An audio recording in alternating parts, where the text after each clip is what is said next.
He smirked as she begged for justice. A struggling black mother pleaded with Judge Richard Hall to spare her innocent son, but he only laughed, convinced of his guilt. What could a poor mother possibly say to change his mind? But when shocking new evidence shattered his verdict, the arrogant judge found himself exposed in the worst way possible. Justice wasn't just blind. It was about to turn on him. Lisa Carter stood at the defendant's table, her hands trembling as she clutched the edge for support. Her eyes, weary from nights of crying, darted toward her 17-year-old son, Jamal, sitting beside her in his oversized suit. He looked scared but determined, his fingers clenched into fists beneath the table. "Your Honor, please," Lisa's voice cracked as she spoke. "My son is innocent. He didn't steal anything. He was at home with me when the crime happened." Judge Richard Hall barely looked up from his papers. He let out a chuckle, shaking his head. "I've heard it all before," he muttered. A struggling mother begging for mercy while her son walks the same path as so many before him. Lisa's heart pounded at his words. She had been fighting her whole life, against poverty, against the system, against people like him who refused to see her as anything but another statistic. Tears welled in her eyes, but she refused to let them fall. "We don't have much, but we have honesty," she continued. "Jamal is a good kid. He has dreams. He wants to go to college." The judge scoffed, finally looking at her. "College?" He smirked. "Spare me the speech, Mrs. Carter. The evidence is stacked against him. Maybe if you had raised him better, we wouldn't be here today." Lisa's breath hitched. The courtroom fell silent, but deep inside, she wasn't done fighting. Judge Hall leaned back in his chair, letting out an exaggerated sigh. "This is exactly the problem," he muttered, shaking his head. "Mothers like you come in here, making excuses, expecting the court to clean up after your failures." Lisa's stomach twisted at his words. She gripped the edge of the table, trying to steady herself. "Your Honor, please." Judge Hall raised a hand to silence her. "Enough. I've seen this story play out too many times. A young man makes bad choices and suddenly it's society's fault. No accountability, no responsibility." His voice dripped with condescension. Lisa felt heat rise to her face, but she held her ground. "My son is not a criminal," she said firmly. "He was arrested because someone assumed he was guilty. Because of how he looks, not because of what he did." Judge Hall scoffed. "Spare me the lecture, Mrs. Carter. If he didn't steal this time, he would have done something sooner or later. The streets don't lie." A murmur spread through the courtroom. Some whispered in disbelief, while others sat stone-faced, as if this was nothing new. Lisa turned to the public defender beside her, but he only sighed, already defeated. Judge Hall picked up his gavel. "Enough delays. This court finds Jamal Carter guilty of theft, and I." Before he could finish, the courtroom doors burst open. A voice rang out, sharp and urgent. "Your Honor, stop. We have new evidence." The heavy courtroom doors swung open with a loud thud, silencing the murmurs inside. All eyes turned as Mr. Blake, a seasoned defense attorney, strode in, his expression tense but determined. In his hand he clutched a thick manila folder. "Your Honor, I have crucial evidence that will change everything," he announced, his voice firm. Judge Hall's smirk faltered. He narrowed his eyes. "Mr. Blake, you are disrupting my courtroom. This case is already decided." Lisa's breath caught in her throat. Could this be the miracle she had prayed for? Blake ignored the judge's irritation and moved swiftly toward the defense table. "This," he said, holding up a USB drive, "is newly obtained security footage from the store where the alleged theft occurred. It proves beyond a doubt that Jamal Carter is innocent." The prosecutor hesitated. "That footage was never submitted." "Because it was conveniently overlooked," Blake shot back. "But now, it's here. And it shows the real thief. A rich businessman's son. Bradley Thompson." Gasps rippled through the courtroom. Even Lisa let out an audible gasp, her hands flying to her mouth. Jamal's eyes widened in shock.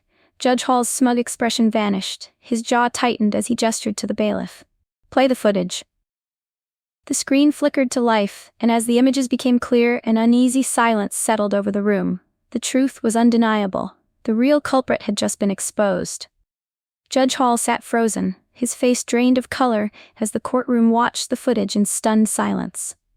On the screen, Bradley Thompson, the well-dressed son of a wealthy businessman, casually stuffed expensive items into his backpack while laughing with his friends.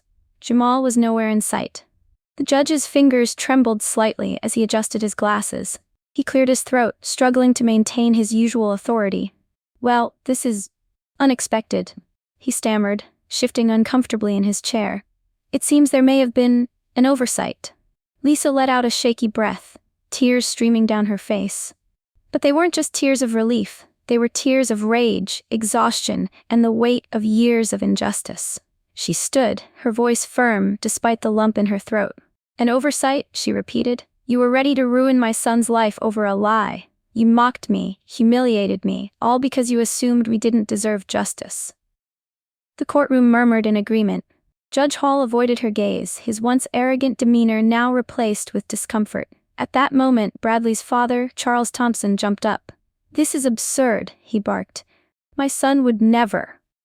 Mr. Blake cut him off, slamming a folder onto the table. "Don't even try it.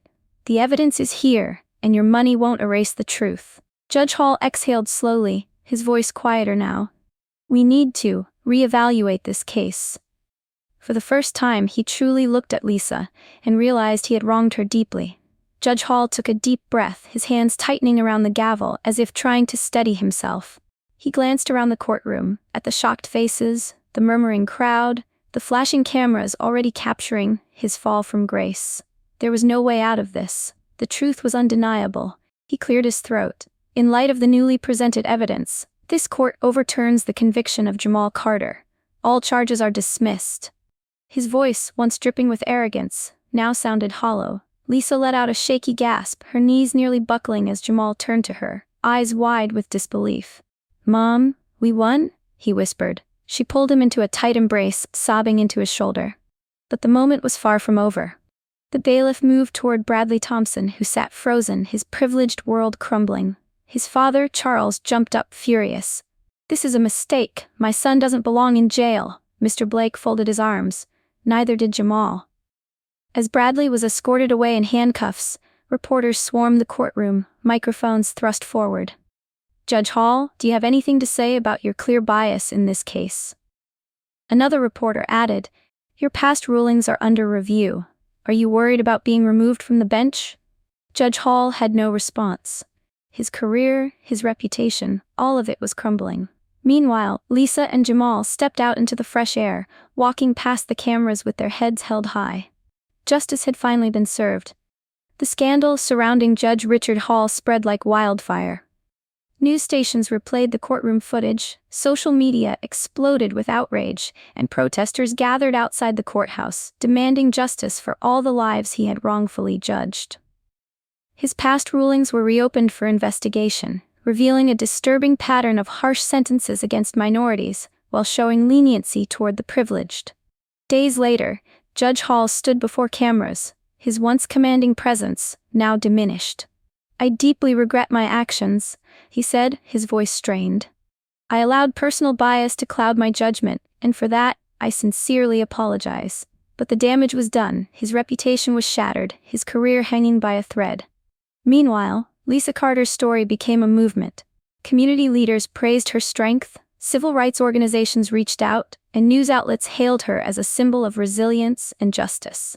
She used her newfound platform to advocate for fair trials, judicial reform, and equal treatment under the law. As for Jamal, the experience changed him forever. One evening, as he and his mother sat on their small apartment's balcony, he turned to her, determination burning in his eyes. "I'm going to become a lawyer, Mom," he said. "I'm going to fight for people like us, people who don't get a fair chance." Lisa smiled, her heart swelling with pride. The system tried to break them, but instead, it created a warrior. And this time, justice would have a new defender.